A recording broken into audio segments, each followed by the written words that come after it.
The combined floor space of the Cavendish lab was about 1/3 the size of this room. Ernest Cavendish ran it for 20 years. In that time, he produced 12 Nobel Prize winning people under him, with work done under him. That's more Nobel Prizes in physics than all of France, all of Japan, all of Italy combined in the 20th and 21st centuries. It's an awesome result.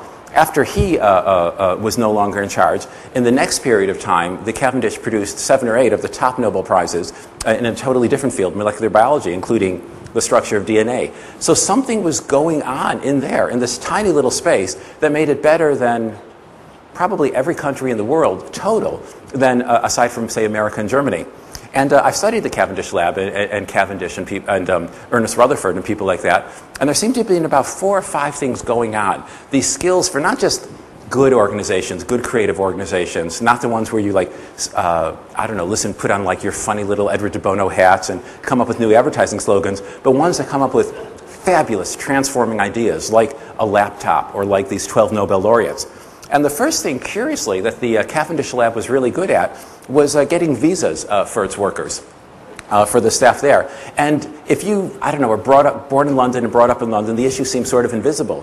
But if somebody offers you the chance of, say, working in the New York office, not the Chicago office, and it's hard to get visas, and then they give you the visa, and you manage to get it, you are very thankful, and you have a burst of energy. What we saw on the video displays of people who are like posted for a while in India or posted for a while in China, they have this burst of energy. You really want to perform well there. So you get a burst of energy when somebody is brought in who's not from their usual place. And also, you can transform where you are, not geographically, but also socially, which means you can, if a firm is really open to talent, independent of its background, then you get great, fresh energy. Some of you might remember the TV show Boys from the Black Stuff. Alan Bleasdale was the writer of that. And somebody was interviewing him and said, Mr. Bleasdale, you say you're a working class, and he says, I am, and I'm proud of it. And the interviewer said, but how could that be? You have a 6-bedroom house, and you have several large sports cars. He said, I'm working class, and I can prove it to you. And the interviewer said, how? And he said, I've never had anyone over to dinner I don't like, right? So that's a great attitude. If you have people in a room where some of them have always had people they don't like over to dinner because mama wanted it, and others where you have a very different attitude, it's not that one is necessarily right, but you really get great sparks going. That's really, really, really good. So the first thing, that thing with visas was a good point. Genuine diversity, not pretend diversity, but people who are energetic from different backgrounds. The other thing the Cavendish did was that they stopped at 6 p.m. The head of the lab was very good. He'd say, you can work as long as you want. I'm turning off the electricity at 6 p.m.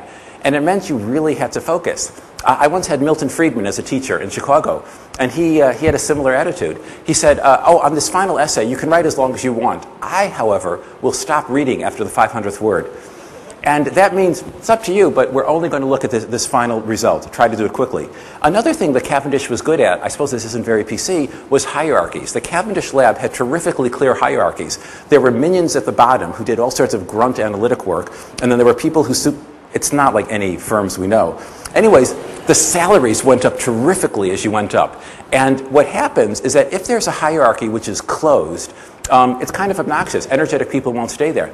But if the hierarchy has clear rules of advancement and it's open, then it's a great motivation. Then people come in at the bottom and they see what's available and they know how to do it. They're not given it automatically. Then where's their motivation? They have to hustle for it. And within reason, not if it's like sick and you're sending emails from 4 in the morning.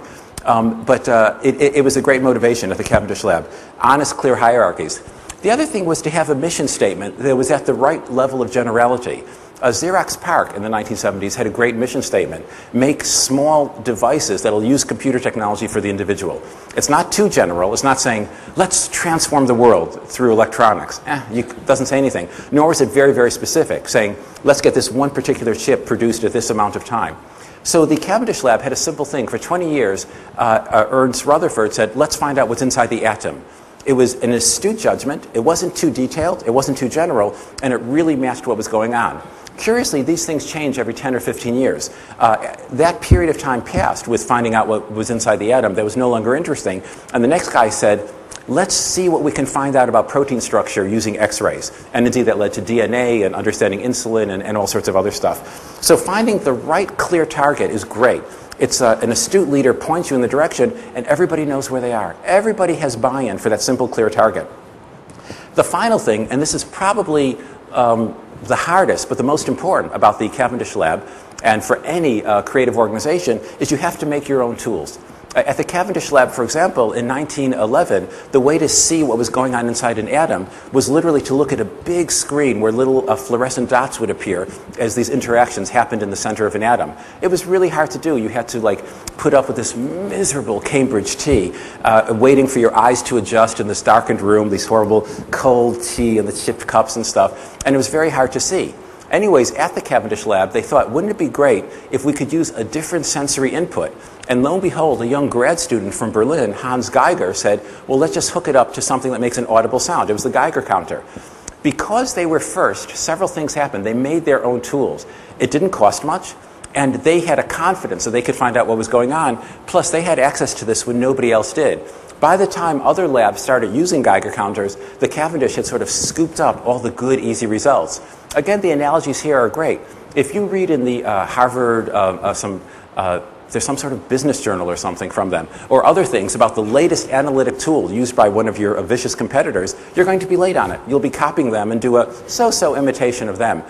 George Gershwin, when he was in Paris in the 1920s, studied with Ravel. And after a while, somebody said to him, look, do you want to be first-rate Gershwin or second-rate Ravel? So he decided to be first-rate Gershwin and led to Porgy and Bess and other things. So if you make your own tools, you have an edge over everybody. And the way to make your own tools is to genuinely understand what you're trying to do, which is what I was mentioning in the talk. Really seeing what trends are going to be picked up on for the little bits of technology that'll come out, making a safe, easy, guaranteed life for people, being something that individuals can personally jump for, all those criteria. If you get that right, then when new things do arise, we can't predict exactly, but when they do arise, you'll have a flying start in working with them and with improving them. And this time, you'll be able to do it really, really fast. Thank you. Thank you very much.